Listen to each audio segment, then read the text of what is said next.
WhatsApp everyone, welcome back to the channel.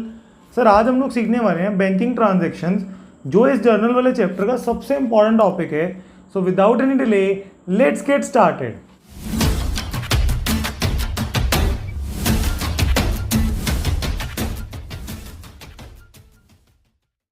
देखो sir, banking transactions का मतलब होता है ऐसी कोई भी ट्रांजैक्शन जिसमें बैंक इन्वॉल्व है। इन टोटल 14 से 15 एंट्रीज है जो हम सीखने वाले हैं। तो सबसे पहली एंट्री को समझते हैं,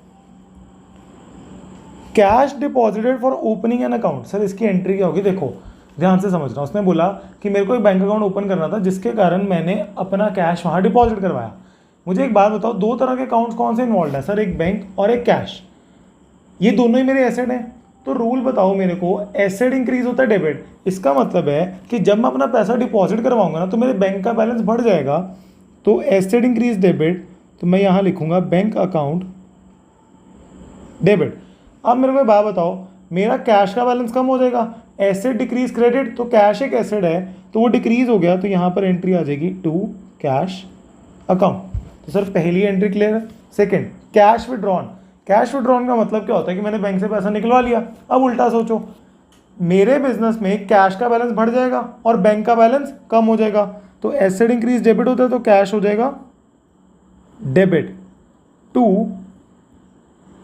बैंक अकाउंट, क्योंकि बैंक का बैलेंस कम हो गया।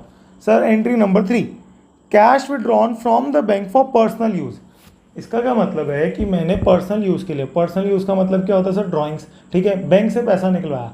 अब मेरे को एक बात बताओ, ड्राइंग्स हमेशा क्या होती हैं, ड्राइंग्स हमेशा डेबिट होती हैं, और ड्राइंग्स करने से मेरे बैंक का बैलेंस कम हो रहा है तो बैंक क्या हो जाएगा, क्रेडिट। तो एंट्री पड़ेगी drawings account debit to bank account. अब सर मेरी बात को सुनो, तुम लोग बोलो सर ड्राइंग्स को डेबिट क्यों किया, क्योंकि जब भी मैं ड्राइंग्स करता हूँ ना तो मेरे कैपिटल का बैलेंस कम हो जाता है, और कैपिटल मेरे बिजनेस की लाइबिलिटी होती है। तो लाइबिलिटी डिक्रीज जब भी होगी तो वो डेबिट होगी। तो सर एंट्री होगी drawings to bank. Entry number 4, payment by a cheque to a creditor. Sir इसका क्या मतलब होता है, ध्यान से एक बात को समझना।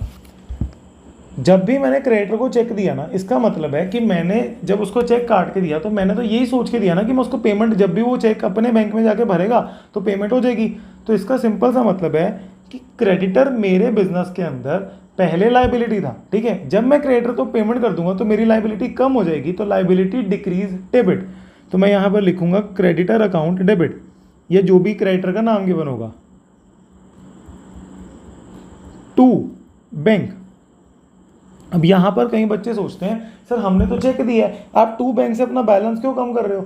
देख भाई मेरी बात को सुन, जब मैंने चेक उसको दिया है, चेक देने का मतलब क्या है कि मैं ये अज्यूम कर रहा हूँ कि मैं उसको चेक दे रहा हूँ, वो जाके अपने बैंक में जब ये चेक को लगाएगा तो मेरे बैंक से पैसा कट जाएगा। तो ये असम्पशन है कि जब मैंने उसको चेक दिया, मैंने इसी सोच समझ के उसको चेक दिया कि इसका चेक बाउंस नहीं होगा, इसलिए उसको डायरेक्टली पेमेंट हो जाएगी। तो एंट्री पड़ गई creditor account debit to bank. Next है sir payment by draft to a creditor.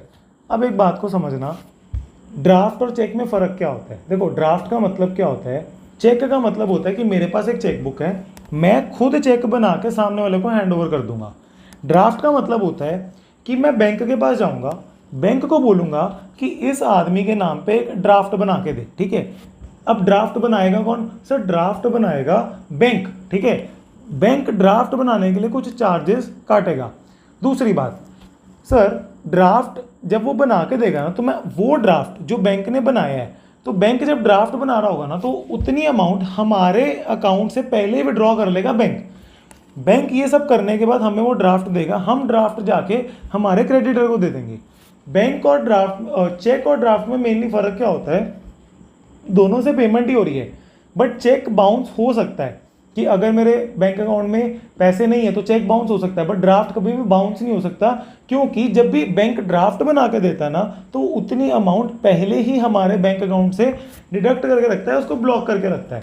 तो सर देखो एंट्री क्या होगी, ध्यान से समझना। सबसे पहले होगा क्रेडिटर अकाउंट डेबिट, क्योंकि क्रेडिटर अकाउंट को डेबिट इसलिए किया क्योंकि मेरी लाइबिलिटी कम हो गई, उसको पेमेंट कर दिया तो लाइबिलिटी डिक्रीज डेबिट होती है। दूसरा, अब मुझे एक बात बताओ, अगर बैंक हमारे लिए एक ड्राफ्ट बना के दे रहा है तो जो वो ड्राफ्ट बना के देगा उसके लिए कुछ चार्जेस भी चार्ज करेगा, तो मैं यहाँ पर बैंक चार्जेस को भी डेबिट कर दूंगा। सर बैंक चार्जेस को डेबिट क्यों किया? क्योंकि बेटा ये हमारा एक्सपेंस है, एक्सपेंस इंक्रीज होता है तो डेबिट होता है। टू, सर ये पेमेंट तो हम उसको कर ही देंगे, टू बैंक अकाउंट। ध्यान से एक बात को समझना, जब मैंने चेक दिया ना क्रेडिटर को तब कोई बैंक चार्जेस नहीं आएंगे, क्योंकि चेक तो यार मैंने खुद बनाया ना। अब मैं बोल रहा हूँ बैंक भाई बना के दे, तो बैंक मेरे को ड्राफ्ट बना के देगा, मेरे अकाउंट में उतनी अमाउंट ब्लॉक करके रखेगा, फिर मेरे को ड्राफ्ट देगा। तो सर ये था चेक और ड्राफ्ट में डिफरेंस, और दोनों की एंट्री में बस एक ही फर्क है, यहाँ पर बैंक चार्जेस डेबिट होंगे बट ऊपर कोई भी चार्जेस डेबिट नहीं होंगे। Next, payment of expenses by cheque. तो सिंपल सी बात है सर, जो भी एक्सपेंस होगा, फॉर एग्जांपल अगर रेंट एक्सपेंस है तो रेंट अकाउंट डेबिट, इलेक्ट्रिसिटी है तो इलेक्ट्रिसिटी अकाउंट डेबिट, ऐसे ही मैं लिखूंगा expenses account debit to bank account. ठीक है। Next, charges charge by the bank. इसका क्या मतलब है कि जो बैंक हमें सर्विसेज प्रोवाइड कर रहा है उसके लिए बैंक ने कोई चार्जेस हमसे चार्ज किए, तो ठीक है बैंक चार्जेस हमारा खर्चा होता है, तो bank charges account debit to bank account. Bank का बैलेंस कम हो जाएगा तो क्रेडिट हो जाएगा। चेक और draft received from the debtor and deposited in the bank on the same day. ध्यान से ये बात को समझना। देखो यार, उसने क्या बोला कि मेरा एक डेटर था, डेटर से मेरे को चेक रिसीव हुआ है, और जैसे ही चेक रिसीव हुआ है ना, एक समझदार बिजनेसमैन क्या करता है, उसको उसके ड्यू डेट पे डाल देता है। उसने बोला जिस दिन चेक रिसीव हुआ उसी दिन ड्यू डेट थी, हमने उसी दिन जाके बैंक में डिपॉजिट करवा दिया। तो मेरे को एक बात बताओ, क्या बैंक में पैसा आ गया? Answer is yes. तो मैंने क्या कर दिया, बैंक अकाउंट डेबिट, क्योंकि एसेट इंक्रीज होता है डेबिट, तो बैंक अकाउंट डेबिट।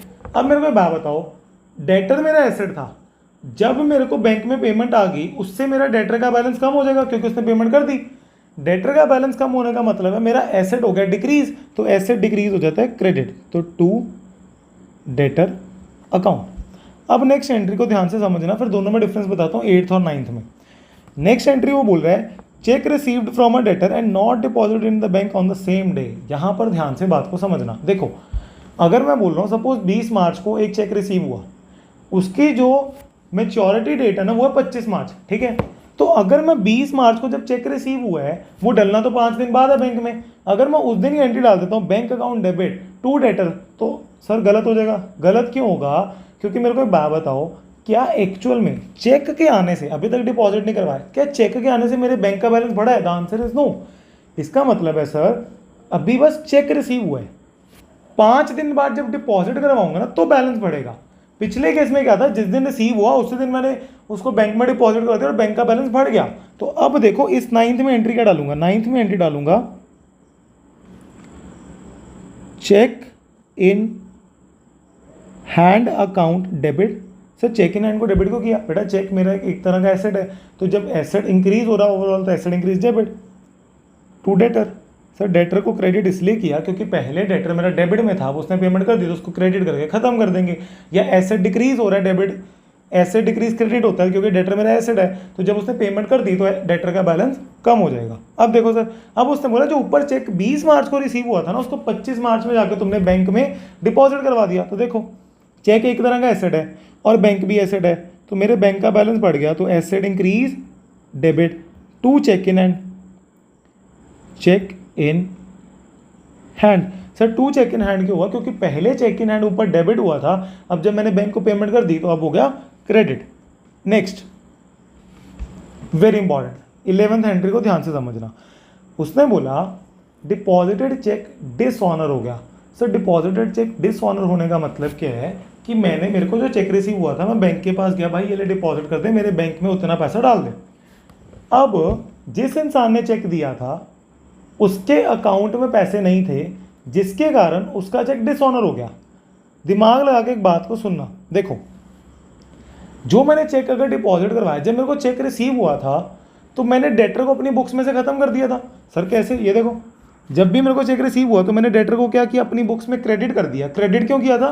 क्योंकि डेटर मेरा एसेट है, डेटर स्टैंड होता है डेबिट में, उसको क्रेडिट करके उसको क्या कर दिया, मैंने खत्म कर दिया। ठीक है सर। नेक्स्ट, अब मेरे को एक बात बताओ, मैंने ये सोच के खत्म किया था यार उससे चेक तो आ गया, मतलब पेमेंट आ जाएगी उसकी, तो उसको क्रेडिट कर दो, मेरा उससे लेना देना नहीं है। जब चेक डिसऑनर हो गया मतलब उसकी पेमेंट फेल हो गई, अब मैं दोबारा से अपनी बुक्स में इसको डेटर स्टैंड करूंगा। इसका मतलब है कि मैं दोबारा से यहाँ डेटर को कर दूंगा डेबिट, क्योंकि सर ये मेरा दोबारा से एसेट बन गया। पहले क्या सोचा था, पेमेंट आ जाएगी, तो डेटर को कर दिया डेबिट जब भी डिसऑनर का केस होगा, क्योंकि पहले इसको खत्म कर दिया था, अब मैंने दोबारा से अपनी बुक्स में इसको स्टैंड कर दिया और यहाँ से पेमेंट हो जाएगी to bank account. Sir next, interest charge by the bank. कोई लोन लिया था, हमने बैंक को इंटरेस्ट देना है, तो ये भी इंटरेस्ट एक तरह का एक्सपेंस होता है, तो एंट्री आएगी interest account debited to bank account. Next, interest allowed by the bank. Sir ये दोनों ना चीज़ें ध्यान में रखना। चार्ज वर्ड का मतलब होता है कि बैंक ने हमसे इंटरेस्ट मांगा है तो हमारे लिए खर्चा है। अलाउड बाय द बैंक का मतलब है कि इंटरेस्ट बैंक ने हमें दिया है। तो सर जब इंटरेस्ट मिला होगा तो मेरा बैंक का बैलेंस बढ़ गया होगा, तो asset increase debit bank account debit to interest received account, क्योंकि ये मेरी इनकम होती है और इनकम जब बढ़ती है तो क्रेडिट करते हैं। Banks make the payment on the firm's behalf से इंश्योरेंस प्रीमियम। सर इसका क्या मतलब होता है, देखो उसने बोला, अब ये समझो ये होता है एक तरह का ऑटो पे। जैसे तुम लोग नेटफ्लिक्स यूज़ करते हो, ठीक है, वहाँ पर एक ऑप्शन आती है ऑटो पे। ऑटो पे का मतलब होता है कि देख भाई मेरा बिंज वॉच नहीं रुकना चाहिए, मैंने बैंक को इंस्ट्रक्शन दे दी कि जब भी महीने का एंड आए तो अपने आप इसको पे कर दियो, ताकि जो मेरा रिचार्ज है ना वो हर मंथ टाइम पे हो जाए, ठीक है। ऐसे ही उसने क्या बोला कि तुमने बैंक को बोला था कि मैं ना बहुत बिजी हूँ, मेरे को ना ये छोटे मोटे खर्चे याद नहीं रहते, तो मेरे बिहाफ पे तो मेरा इंश्योरेंस प्रीमियम पे करता जाइयो। तो बैंक ने कहा ठीक है। तो देखो भले ही हमने बैंक को कोई इंस्ट्रक्शन दी है बट पेमेंट तो हो गई, तो ये सिंपल सी एंट्री बढ़ेगी इसकी, insurance premium account debit. Sir insurance premium को डेबिट इसलिए किया क्योंकि खर्चा है, डेबिट ऑल एक्सपेंसेस, और मेरे बैंक से पैसा कट जाएगा, तो to bank account asset decrease credit. Next, dues collected by the bank on the firm's behalf. मैंने बैंक को बोला था कि भाई अगर कोई भी इनकम मेरी आएगी ना तो तू कलेक्ट कर लियो, तो बैंक ने मेरे बिहाफ के ऊपर मेरा पैसा कलेक्ट किया, तो ठीक है सर। उसने बोला डिविडेंड कलेक्ट किया। डिविडेंड का मतलब क्या होता है, जब भी मैं किसी कंपनी के शेयर्स में इन्वेस्ट करता हूँ तो मैं उस कंपनी का ओनर बन जाता हूँ। जब मैं उस कंपनी का ओनर बन गया तो वो वाली कंपनी अपने पूरे प्रॉफिट का कुछ हिस्सा मुझे देती है, जिसको बोलते हैं डिविडेंड। तो देखो सर मैंने यहाँ पर बैंक अकाउंट को कर दिया डेबिट, ठीक है। बैंक डेबिट क्यों किया, क्योंकि मेरा एसेट इंक्रीज हो गया डेबिट टू डिविडेंड, मेरी एक तरह की इनकम है, so to dividend received account. Next, repayment of a bank loan in cash. Sir इसका क्या मतलब होता है कि मैंने जो बैंक से लोन लिया था उसको कैश में पे कर दिया। अब देखो जी, तो मैं यहाँ पर लिखूंगा bank loan account debit. Sir bank loan को डेबिट क्यों किया, बैंक लोन को मैंने डेबिट इसीलिए किया क्योंकि बैंक लोन मेरी लाइबिलिटी थी, तो मेरे क्रेडिट साइड पे पड़ी थी। अब जब लाइबिलिटी खत्म हो रही तो उसको डेबिट कर दूंगा, तो bank loan account debit to cash account. Interest allowed by the bank, again ये ऊपर वाला सेम हो गया, इंटरेस्ट अलाउड मतलब bank account debit to interest received. Interest charge by the bank भी सेम एंट्री होगी, रेपिटेशन हो गई है। So I hope you like this video. If you really like this video, so please like, share and subscribe to the channel. Thanks for watching. See you in the next video.